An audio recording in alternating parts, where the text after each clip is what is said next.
ప్రేమగల తండ్రి, కృపగలైన సజీవుడమైన మా తండ్రి, నీ పాదాల వందనాలు, స్తుతులు, స్తోత్రాలు చెల్లిస్తున్నాం తండ్రి. సాయంకాల సమయంలో నీ బిడ్డలమైన మేము రాసపై మా ప్రాంతంలో వేదికల సంఘం ద్వారా చిన్న మందగాన్ని సన్నిధికి వచ్చి తండ్రి నిన్ను ఆరాధించి నీ రక్త మాంసంలో పాల్పొందే భాగ్యమును మాకు అనుగ్రహించినందుకు నీ వందనాలు, స్తుతులు, స్తోత్రాలు. అయ్యా, మన ప్రాంతాల నుంచి రావాల్సిన బిడ్డల్ని మా మధ్యలో క్షేమంగా నడిపించినారు. ఇంకా రావాల్సిన వాళ్ళు ఉంటున్నారు, వారిని కూడా మా మధ్యలో క్షేమంగా నడిపించమని ప్రార్థిస్తున్నాం. అయ్యా, పాటల్లో, విన వాయిద్యాల్లో, ఆరాధన వర్తమానంలో, ఆరాధించట్లో, బల వర్తమానంలో, బల దగ్గర పరిచర్యలో, మీ రక్తమాంసంలో పాల్పొందులో, కానుకల్లో, ప్రకటనలో, ఆశీర్వాదంలో, బయట సహవాసంలో కూడా మీ సాయాన్ని కోరుకుంటున్నాం. వాతావరణం చల్లగా ఉంది, అనుకూలపరచండి. మా ప్రాణాత్మ దేహంలో మీ స్వాధీనంలో ఉంచుకోమని ప్రార్థిస్తున్నాం. ఈ మైకులో సాటి బాక్సులు ఎటువంటి డిస్టర్బెన్స్ చేయకుండా మీ కృపలో జ్ఞాపకం చేసుకోండి. కొన్ని మర్చిపోయినాం, దయతో క్షమించండి. సమస్తం చేస్తున్న దేవుడు, ఎరిగిన దేవుడు తండ్రి, జ్ఞాపకం చేసుకోమని ప్రార్థిస్తూ వస్తున్నాం. దయగలిగిన ప్రభావాన్ని కృప చూపించండి. గుడికి ఆరంభం నుంచి ముగింపు వరకు నీ సన్నిధి, నీ కాపుదల మా మధ్యలో ఉంచమని ప్రార్థిస్తున్నాం. నమ్మదగిన దేవుడు, చాలిన దేవుడు తండ్రి, నీకు వందనాలు. దయగలిగిన ప్రభా, నిన్ను ఆత్మతో సత్యంతో ఆరాధించటకు యోగ్యమైన రీతిలో నీ రక్తమాంసలు చేయవేయడానికి నీ కృప చూపించండి. మా ఆలోచన, ఊహ, తలంపు, మా హృదయాన్ని సంపూర్ణంగా నీ రక్తం చేత కడిగి పవిత్రపరిచి పరిశుద్ధపరచమని ప్రార్థిస్తున్నాము. ఇకనైనా తండ్రి, మా బ్రతుకులు ముక్కవలే పందివలే తిరిగి తిరిగి పడిపోయిన బ్రతుకులు ఉండకుండా తండ్రి సరి చేసుకొని నూతన సంవత్సరంలో ఒక నిర్ణయం తీసుకుని ప్రభా నేను వెంబడించే బిడ్డలుగా చేయమని ప్రార్థిస్తూ వస్తున్నాం. సర్వవిధమైన తండ్రి, సమస్తమును మీ హస్తాలకు అప్పచెప్పుకుంటూ కూడి కారణం నుంచి ముగింపు వరకు నీ సన్నిధి, నీ కాపుదల మా మధ్యలో ఉంచి మీరు మహిమ, ఘనత, ప్రభావం పొందుకొనమని మా రక్షకుడు, విమోచకుడు, దేవుడైనటువంటి యేసుక్రీస్తు నామములో స్తుతించి ప్రార్థించడుచున్నాం తండ్రి. ఆమేన్. ఆమేన్.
అదే షీట్లో 4వ నంబర్ పాట కూడా పాడుకుందా.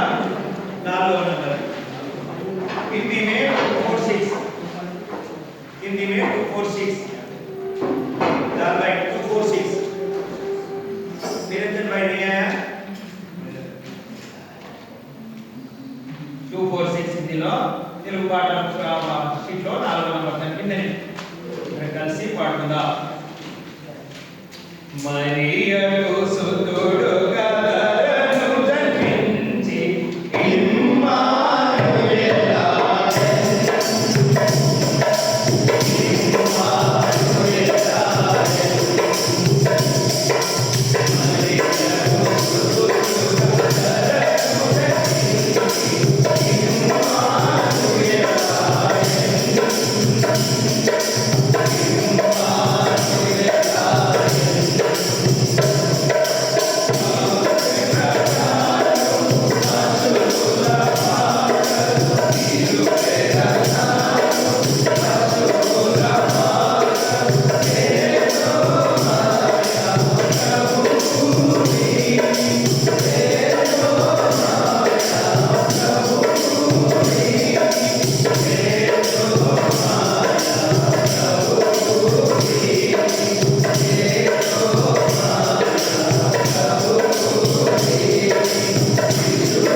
సాంగ్ షీట్లో 2వ నంబర్ పాట 2వ నంబర్ హిందీ में 199 మార్చి మార్చి పాడుకుందాం बारी बारी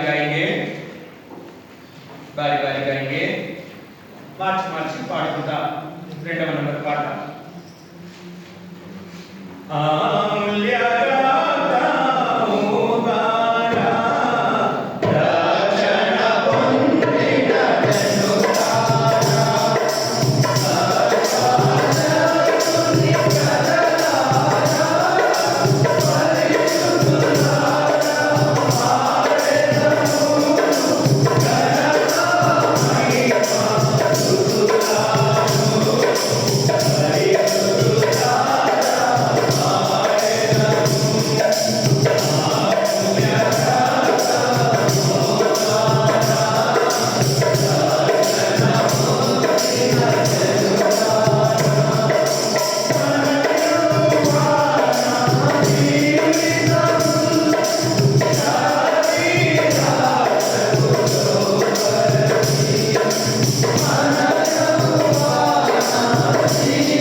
వర్తమానం ఇంకా ప్రభు యేసు మసీహే సద్గురు జై మసీహ్.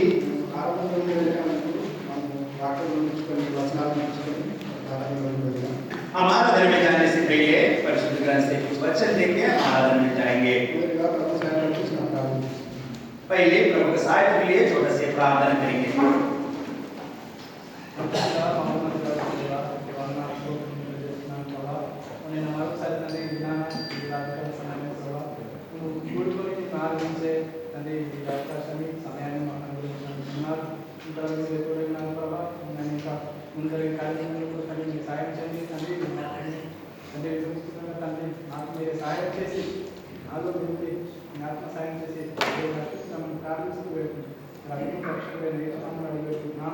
ఆమేన్.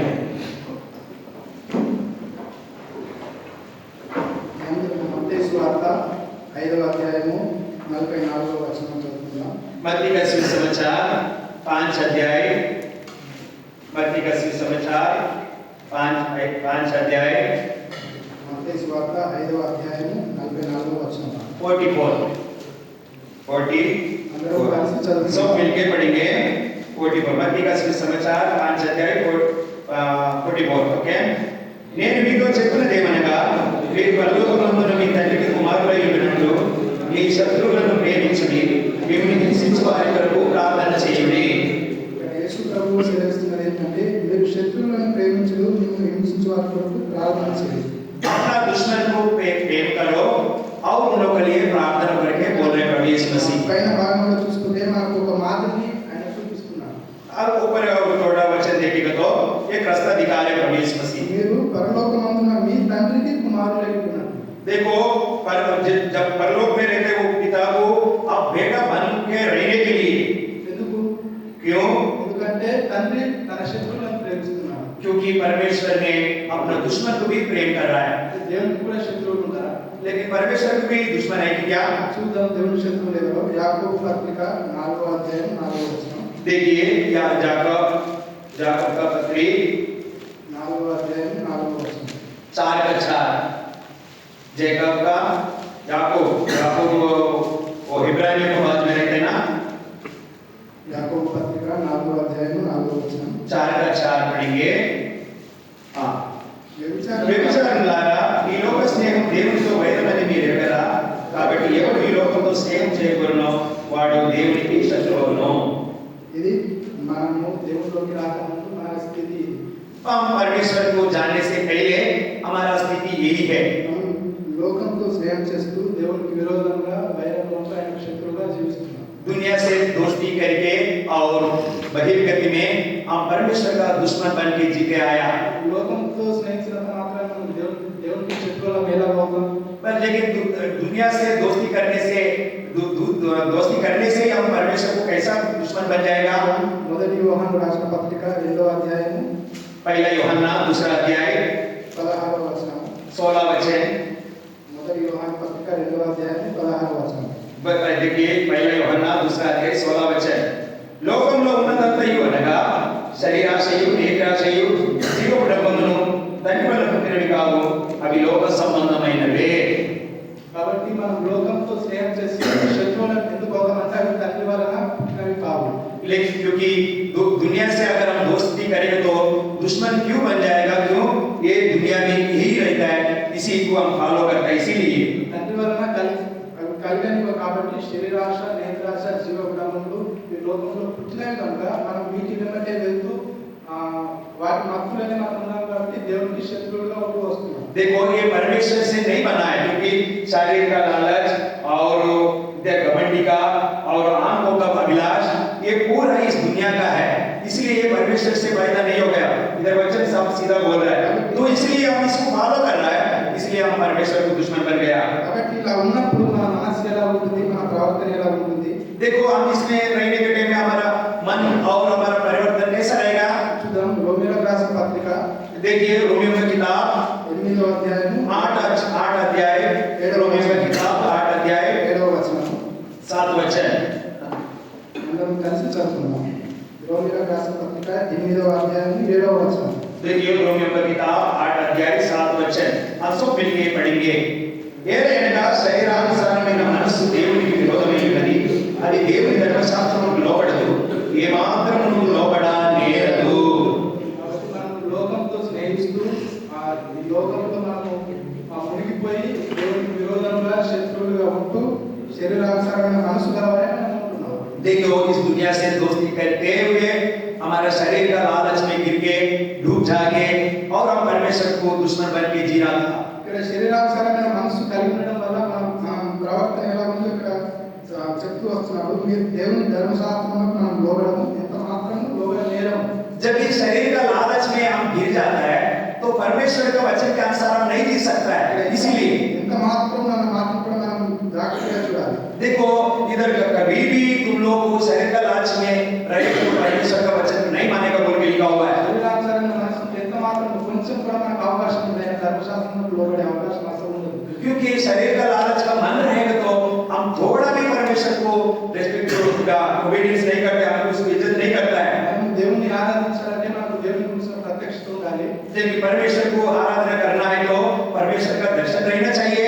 ఆయన తను తాను ప్రత్యక్షపరచుకునే ధర్మశాస్త్రం ద్వారా ఈ లేఖనాల ద్వారా తను తాను ప్రత్యక్షపరచుకున్నాడు. देखो परमेश्वर ने अपने आप को प्रकट कर दिया इस दुनिया में. మనము ఎంత మాత్రం లోబడిన వారిగా ఉంటే ఆయన నిరాకరించగలం. देखिए क्योंकि हम परमेश्वर का थोड़ा भी हम मानेगा नहीं तो हम कैसा परमेश्वर को आराधना कर सकते हैं. మనము శరీరానుసారమైన మనసు గల వారమై ప్రవర్తనలో ఉన్నప్పుడు ఆయన మనల్ని ఎలాగో చూసుకోవచ్చున్నాడు. क्योंकि शरीर का लालच का मन रहेगा तो हम परमेश्वर की साथ से हम देखता है. మనం చూద్దాం రండి. ఇదే రోమిలకు రాసిన పత్రిక 5వ అధ్యాయం इसी रोमियो की किताब 5 अध्याय 8వ వచనం నుండి మనం చదువుతాం వరకు మార్చి చదువుకుందాం. 8 से लेकर 11 तक हम बारी-बारी पढ़ेंगे. रोमियो की किताब 5 अध्याय 8 से लेकर 11 तक. రోమిలకు రాసిన పత్రిక 5వ అధ్యాయం 8 నుంచి 11 వరకు మార్చి చదువుకుందాం. బారి పడింది. అయితే దేవుడు మన ఎడల తన ప్రేమను వెల్లడిపరుచుతున్నాడు. ఎట్లనగా మనం ఇంకా పాపులమై ఉండగానే క్రీస్తు మన కొరకు చనిపోయాడు. కాబట్టి ఆయన రక్తం వల్ల ఇప్పుడు నీతిమంతులుగా తీర్చబడి మరింత నిశ్చయంగా ఆయన ద్వారా ఉగ్రత నుండి రక్షింపబడదుము.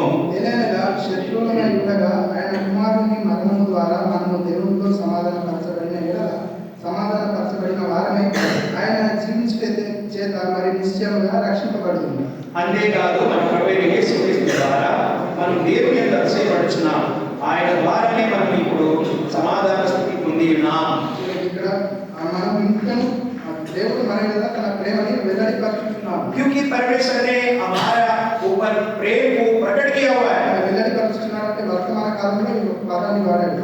देखिए अभी का समय को इस्तेमाल नहीं किया उसने. అంటే మనం ఇంకా పాపంలో ఉన్నాం. మనము ఈ కార్యం జరిగి శిలువ కార్యం జరిగి 2000 సంవత్సరాలు పైగా అయిపోయింది. కానీ దేవుడు ఇంకా తన ప్రేమను వెల్లడిపరుచుతున్నాడు. देखो प्रभु यीशु मसीह का क्रूस का काम 2025 साल ही हो गया, लेकिन फिर भी अभी तक भी जितने लोग पापी लोग हैं उन लोगों के ऊपर अभी तक उसका प्रेम प्रकट करके जा रहा है. ఎందుకంటే మనం ఇంకా పాపంలో ఉన్నామని క్రీస్తు మన కొరకు చనిపోయాడు. क्योंकि हम पापी रहने के टाइम पे हमारे लिए परमेश्वर मारे गया. 9వ వచనం చూసుకుంటే కాబట్టి ఆయన రక్తం వలన ఇప్పుడు నీతిమంతులుగా తీర్చబడి మరింత నిశ్చయంగా ఆయన ద్వారా ఉగ్రత నుండి రక్షింపబడు. देखो उसका लहू के द्वारा 9 वचन में देखता है, उसके लहू के द्वारा हमको नीतिमान बना दिया और जो परमेश्वर का दुश्मन से हमको बचाया. మనము దేవుని పాపం ద్వారా దేవుని నుంచి దూరమై మనం ఉగ్రతకు పాత్రలుగా ఉంటున్నాం. देखो पाप के द्वारा परमेश्वर को दूर होकर हम परमेश्वर का दुश्मन बन गया. దేవుని చేయడానికి మనకి ఎటువంటి మార్గం లేదు.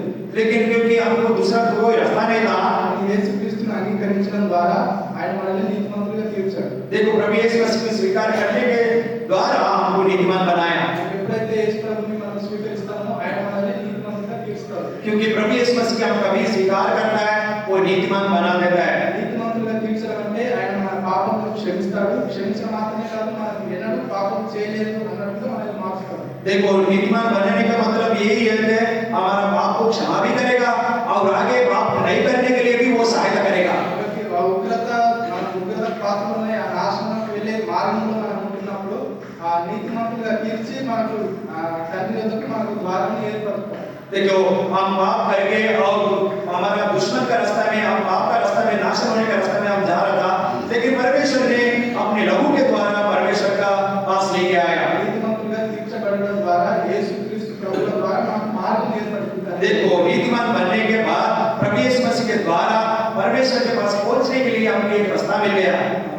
ఇంకా 10వ వచనంలో చూసుకుంటే 10 वचन में हम देखेंगे तो శత్రువులమై ఉండగానే ఆయన కుమారుని మనలో మరణం ద్వారా దేవుడితో సమాధానపరచబడిన देखो 10 वचन में यही लिखा हुआ है, हम दुश्मन रहने के टाइम में और उसका बेटा मतलब परमेश्वर प्रभु यीशु मसीह के मृत्यु के द्वारा परमेश्वर के साथ समाधान दिया है। ఇక్కడ మనం ఇంకా ఆయన శత్రువులుగానే ఉన్నాం, क्योंकि हम और भी दुश्मन बन के रहा है, బలహీనులుగా పాపులుగానే ఉన్నాం। क्योंकि हम बलहीन है और पापी भी बन के रहे ఆ हैं। స్థితిలో ఉండగా కూడా దేవుడు ఆయన ప్రేమను వెల్లడిపరుస్తున్నాడు। उसी स्थिति में हम रहने के टाइम में भी परमेश्वर अपना प्रेम प्रकट कर रहा है। యేసుక్రీస్తు ప్రభువు వారి మరణం ద్వారా ఆయన మనతో సమాధానపరుచుకుంటూ వచ్చాడు। क्योंकि प्रभु यीशु मसीह के मृत्यु के द्वारा हमको परमेश्वर ने समाधान देने आया। మరలా ఇక్కడ చూసుకుంటే ఆయన జీవించు చేత మరి నిశ్చయంగా రక్షింపబడు। देखो अब परमेश्वर जीने की वजह से हम उद्धार पा सकता है। ఆయన పునరుద్ధానమందు కూడా విశ్వాసం ఉంచడం ద్వారా మరి నిశ్చయంగా రక్షింపబడుతున్నాం। देखो परमेश्वर प्रभु यीशु मसीह के ऊपर जो विश्वास करने के द्वारा हम कई उद्धार पा सकता है। 11వ వచనం చివరిలో చూసుకుంటే ఇప్పుడు మనం సమాధాన స్థితి పొంది ఉన్నాం। देखो 11 वचन में आकर बाद में देखेंगे तो हम समाधान शांति पाया हुआ है। ముందు మన స్థితి పాపం స్థితి, हमारा परिस्थिति पहले पाप का परिस्थिति, శత్రువులుగా ఉన్నా, दुश्मन बन के बैठा, బలహీనులుగా ఉన్నా, बलहीन थे, ఆయన విరోధంగా ఉన్నా, उसको विरोध में थे, ఆయన వాక్యమునకు ఎంత మాత్రము లోబడిన వారిగా ఉన్నా। क्योंकि उस वचन को तोड़ भी हम नम्रता नहीं करता था। కానీ ఆయన మన ఎడల ఆయన వెల్లడిపరిచిన ఆయన ప్రేమను బట్టి कि परमेश्वर का प्रेम को हमारे ऊपर प्रकट किया है, ఆయన మన సమాధానపడి సమాధాన స్థితిని మనకు అనుగ్రహించాడు। क्योंकि परमेश्वर ने हमको समाधान का शांति का रास्ता दे दिया। 9వ వచనాన్ని మరోసారి చూసుకుంటే 9 वचन और एक बार पढ़ेंगे तो 9 वचन రక్తం వల్ల నీతిమంతులుగా తీర్చబడి మరింత నిశ్చయంగా ఆయన ద్వారా ఉగ్రత నుండి రక్షింపబడుదుము। మనం నీతిమంతులుగా తీర్చబడిన తర్వాత మనకు తండ్రి వద్దకు ఒక మార్గం ఏర్పడింది। क्योंकि हम नीतिमान बनने के बाद परमेश्वर के पास जाने के लिए हमको एक रास्ता बन गया। ఆ మార్గము ఇరుకైన మార్గము। अब देखो वो रास्ता छोटा से रास्ता है, మనము ఆయన విశ్వాసం ఉంచడం ద్వారా నీతిమంతులుగా తీర్చబడడం మార్గం ఏర్పడింది। क्योंकि हम विश्वास करने की वजह से हमको उद्धार पाया हुआ है और वो रास्ता भी खोल गया। కానీ ఆ మార్గంలో మనం కొనసాగాలి అంటే దేవుని ఖచ్చితంగా ఆరాధించాలి, స్తుతించాలి। देखो उस रास्ता में हम परमेश्वर को पहुंचना है तो हम परमेश्वर को स्तुति भी करना है, आराधना भी करना है, మనం స్తుతించకుండా ఆరాధించకుండా మనం ముందుకు కొనసాగలేము। क्योंकि परमेश्वर की स्तुति आराधना नहीं करने से हम नहीं पहुंच सकता है। మనం విశ్వసించిన మనం ఉగ్రత నుండి రక్షింపబడినంత మాత్రమే మనం ముందుకు కొనసాగుతున్న నిశ్చయత మనకు లేకపోతే మనము మన స్థితి ఏమవుతుందో। देखिए हम उद्धार पाया हुआ है लेकिन प्रभु यीशु मसीह का रास्ता पे जा रहा है नहीं जा रहा है, ऐसा एक हमको उम्मीद नहीं है तो ऐसा हम परमेश्वर के रास्ते में चल रहे बोल के विश्वास नहीं है तो हम परमेश्वर को आराधना नहीं कर सकता है। ఆయన విశ్వాసం ఉంచిన మనము ఖచ్చితంగా విశ్వాసంలో కొనసాగాలి। क्योंकि हम उसका का ऊपर विश्वास रखने का प्रजा है हम, क्योंकि उसी रास्ता में जरूर चलना भी है। సమయం గడుస్తున్నంత మాత్రాన మనం కొనసాగుతున్నట్టు కాదు। लेकिन समय देने से वजह से हम चल रहे बोल के नहीं है, మనం వ్యక్తిగతంగా మనం పరీక్షించుకుంటే మనకు తెలుసు మనం కొనసాగుతున్నామా లేదా అక్కడనే ఆగిపోయినామా। क्योंकि हमारे व्यक्तिगत तरीके से हम अपने आप को परख लेगा तो मालूम पड़ेगा क्योंकि हम रास्ता में चल रहा है या हम उधर ही रुक गया। ఆయనకు గడుపుతున్న ఆ వ్యక్తిగత సాయంలో మనకు ఏర్పడుతుంది, తెలుస్తుంది మనం కొనసాగుతున్నామా లేదా మన విశ్వాసంలో అక్కడే ఆగిపోయినామా। हम जब व्यक्तिगत रीति से परमेश्वर के साथ समय गुजारता है तो उसी टाइम में भी हमको समझ में आता है हम कौन सा रास्ता में है। కేవలం మనం ఆయనతో సమయాన్ని గడుపుతూ ఆయనను స్తుతించడం ద్వారానే మనం ముందుకు సాగుతాం। क्योंकि परमेश्वर के पास समय देते हुए उसके रास्ते में चलते और हम स्तुति आराधना करने की वजह से हम हो सकता है। సమయం గడుస్తుంది, ఆయనను మన స్థితి మార్చలేదంటే మనం స్తుతించట్లేదని అర్థం। देखिए वो समय जा रहा है, बीत जा रहा है, लेकिन हम परमेश्वर को स्तुति नहीं कर रहा है। కాబట్టి మనము ఆయన ఏర్పరిచిన మార్గంలో మనం ఆయనను ఆరాధిస్తూ ఆయనను స్తుతిస్తూ ఆయనకు ఎల్లప్పుడూ కృతజ్ఞతాస్తుతులు చెల్లిస్తూ మనము ఆ మార్గంలో కొనసాగాలి। देखिए परमेश्वर को हमेशा स्तुति करते हुए आराधना करते हुए उसके रास्ते में चलने का है। మనము ఆయనకు శత్రువులుగా ఉన్నాం, हम दुश्मन बन के बैठा था, పాపులుగా ఉండవచ్చున, पापी बन के बैठा था, ఆయన మనల్ని చూసి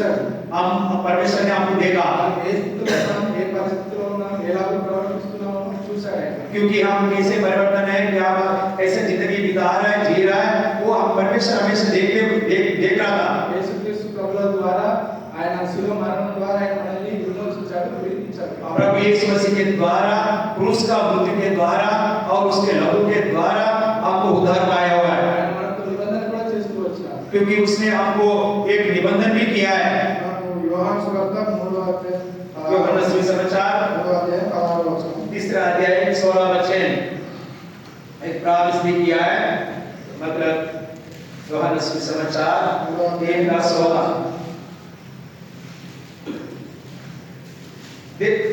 దేవుడు లోకమును ఎంతో ప్రేమించెను, కాగా ఆయన తన అద్వితీయ కుమారుని పంపిన వాని యందు విశ్వాసము ఉంచు ప్రతివాడును నశింపక నిత్య జీవమును ఆయనను అనుగ్రహించెను। ఇక్కడ విశ్వాసం ప్రతి వాడును నశింపక నిత్య జీవం పొందినట్లు ఆయనను అనుగ్రహించెను. देखो, विश्वास करने वाला हर आदमी भी और अनंत जीवन पाने के लिए प्रभु यीशु मसीह को इस दुनिया में भेजा गया है। ఒక నిబంధనగా కూడా మనం చూసుకోవచ్చు. इसलिए एक हमारा बीच में एक निबंधन और एक प्रॉमिस की तरह भी हम देख सकता है। దేవుడు మన స్థితిని చూసి परमेश्वर हमारा स्थिति को देख के మనల్ని విమోచించి हमको विमोचन देके మనతో నిబంధన కూడా చేసుకుని వచ్చాడు. हमको एक निबंधन भी किया है, నిబంధన నిత్య జీవనం గురించిన నిబంధన. क्योंकि वो जो प्रॉमिस किया है वो अनंत रहने वाला है। కాబట్టి మనం నీతిమంతులుగా తీర్చబడిన తర్వాత हम नीतिमान बनने के बाद అది నీతిమంతులుగా తీర్చబడడం అనేది ఒకేసారి జరిగే ప్రక్రియ. देखिए, नीतिमान बनने का काम एक ही बार बनता है, దాని తర్వాత మనం పరిశుద్ధపరచబడతాం. और उसके बाद हम परिशुद्ध बन जाएगा, అది మనం చనిపోయేంత వరకు ప్రతి దినము జరిగే ప్రక్రియ.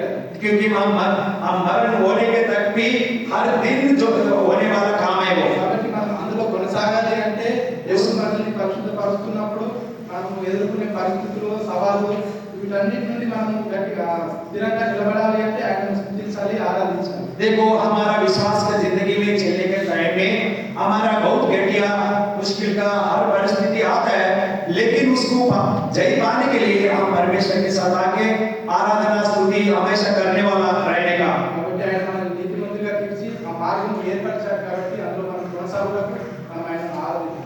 देखिए, हमको उद्धार देके लहू के द्वारा नीतिमान बनाया, उस रास्ता में चलते हुए हम परमेश्वर को आराधना करेंगे। ఈ మాటకు దేవుడు దీవించును. इस छोटे से बात को परमेश्वर आशीष करे। రండి, దయచేసి కృతజ్ఞంగా ఆరాధించండి।